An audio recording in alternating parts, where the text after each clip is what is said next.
c'est théorique, c'est pas pratique. C'est pratique, c'est insuffisamment théorique. Voilà typiquement les problèmes que l'on rencontre, que l'on soit chercheur ou praticien, quand on veut discuter avec la partie adverse, le chercheur ou le praticien.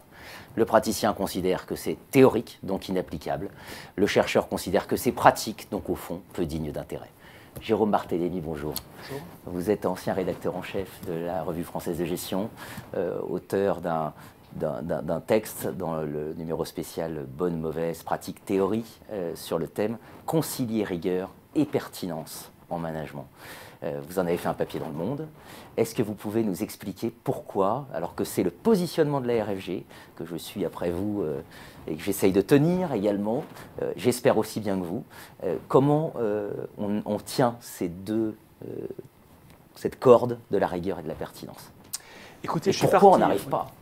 Pourquoi le problème? Je suis parti d'un constat qui est assez simple, c'est que les institutions d'enseignement supérieur, les grandes écoles, les universités, investissent des sommes énormes dans la recherche, en gestion, et malgré tous ces efforts, malgré des milliers d'articles publiés, finalement cette recherche est à la fois peu connue par les entreprises et finalement elle a une influence limitée. Bien souvent, les entreprises ont recours à des théories développées par des consultants qui ont un certain nombre d'intérêts, qui ont parfois des limites. Elles connaissent beaucoup moins en fait, les théories développées par des chercheurs, alors que finalement elles peuvent leur apporter énormément. Alors je ne suis pas le premier à faire ce constat. Hein. Depuis le début des années 80, près de 150 articles et ouvrages ont été écrits sur ce thème. Et ils déplorent tous la même chose, la recherche en gestion est insuffisamment connue et insuffisamment utilisée dans l'entreprise. C'est pas spécifique au contexte français. C'est très peu spécifique au contexte français. En fait, la plupart de ces études dont je parle ont été faites aux États-Unis. Il y a paradoxalement très peu de choses sur ce thème en France. Bon, alors quels éléments avancer pour expliquer ça? Pourquoi on vit sur deux planètes comme ça, mais pas dans le même monde? Alors l'explication, elle est double. Hein. Il y a un aspect sur la forme. En fait, les articles de recherche en gestion, en management, sont quasiment impossibles à lire par des praticiens. En fait, c'est des formats très différents. Ça, il me semble que c'est un faux problème parce que la traduction de ce type d'article pourrait se faire assez facilement.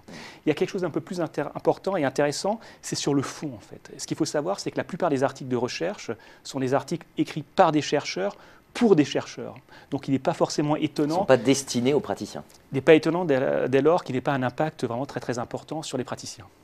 D'accord. Et du point de vue des... Enfin, est-ce qu'au fond, les praticiens en ont besoin? Vous avez des exemples à nous donner de situations où on peut démontrer l'importance de conjuguer cette rigueur, cette pertinence? Alors moi, ce que je déplore, en fait, c'est que les entreprises connaissent peu cette recherche, alors qu'il y a vraiment des pépites qui pourraient leur apporter beaucoup. Alors il ne faut pas non plus exagérer, il y a une grande partie de cette recherche en gestion qui n'a pas un intérêt vraiment énorme en dehors du cercle des chercheurs. Mais d'autres recherches me semblent vraiment... très intéressant. Je vais vous donner un exemple. Hein. Oui. Une question vraiment cruciale pour les entreprises, c'est comment faire pour avoir du succès. Oui. Ça, c'est la question peut-être centrale. Alors, généralement, ce que font les gens, c'est la chose suivante. Hein. Il y a plein d'ouvrages là-dessus, des best-sellers, disons, de management. Ils vont sélectionner un certain nombre d'entreprises qui ont du succès. Ils vont les analyser. Ils vont voir les points communs. Et ils vont dire, c'est ce qu'il faut faire pour avoir du succès. Ça, c'est une erreur fondamentale. Hein. Prenons une illustration. Hein. La question qui se pose, par exemple, dans ce type d'ouvrage, c'est est-ce qu'une entreprise a intérêt à être focalisée sur un nombre limité d'activités ou diversifiées? Oui. Généralement, qu'est-ce qu'on constate quand on analyse les entreprises à succès? Qu'elles sont focalisées sur un nombre très très limité d'activités. D'où la conclusion, pour réussir, il faut être focalisé. Ça, c'est entièrement faux. Hein, parce que vous voyez bien, plus une entreprise se focalise, plus elle a de succès quand elle est sur les bonnes activités, mais plus elle risque de faire faillite. Hein, quand elle est sur les mauvaises activités. Donc il y a une sorte de paradoxe. Ce n'est pas parce qu'une entreprise utilise une certaine pratique, quand elle a du succès, que le fait d'utiliser cette pratique vous donnera le succès. Alors peut-être avant de passer à un autre exemple, on voit tout de suite le caractère majeur de ce que vous venez de dire, le recentrage sur le cœur de métier, qui a été vraiment une prescription extrêmement forte en pratique, avec des effets en pratique.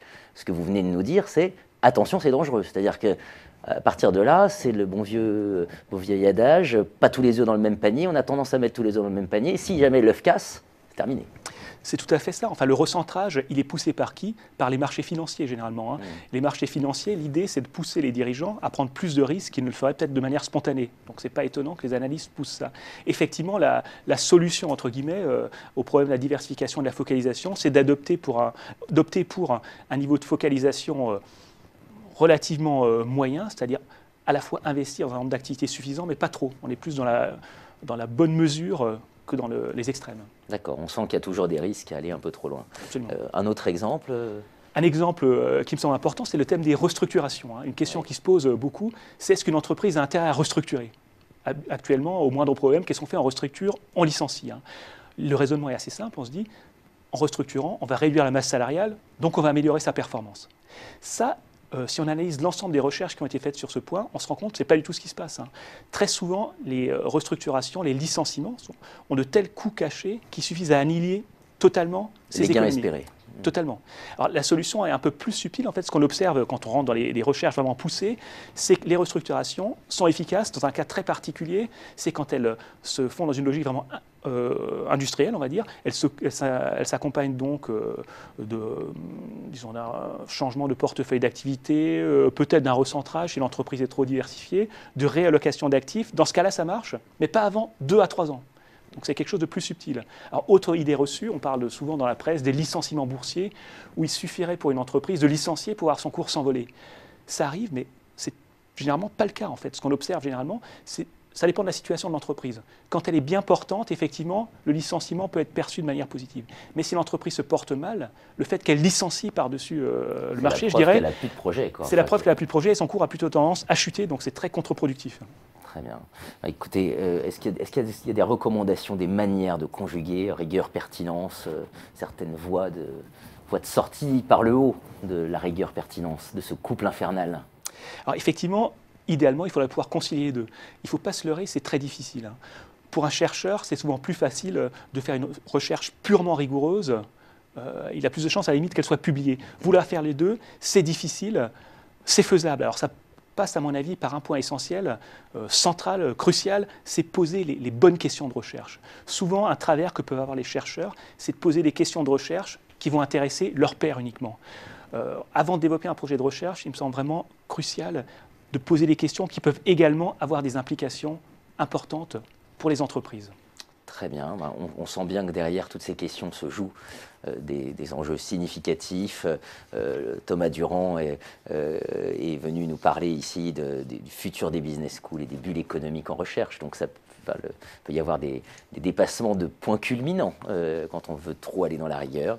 Vous allez réaliser sous forme de clips, et je vous en remercie infiniment, une série de clips qui va nous permettre de bien essayer de comprendre sur des cas précis comment la recherche peut permettre à la fois de conjuguer la rigueur et la pertinence et d'apporter un regard neuf et d'illustrer ce regard neuf des sciences de gestion sur les problématiques des entreprises. Donc nous serons ravis de pouvoir vous écouter. Merci. Jérôme Barthélémy, merci d'être venu. Merci beaucoup.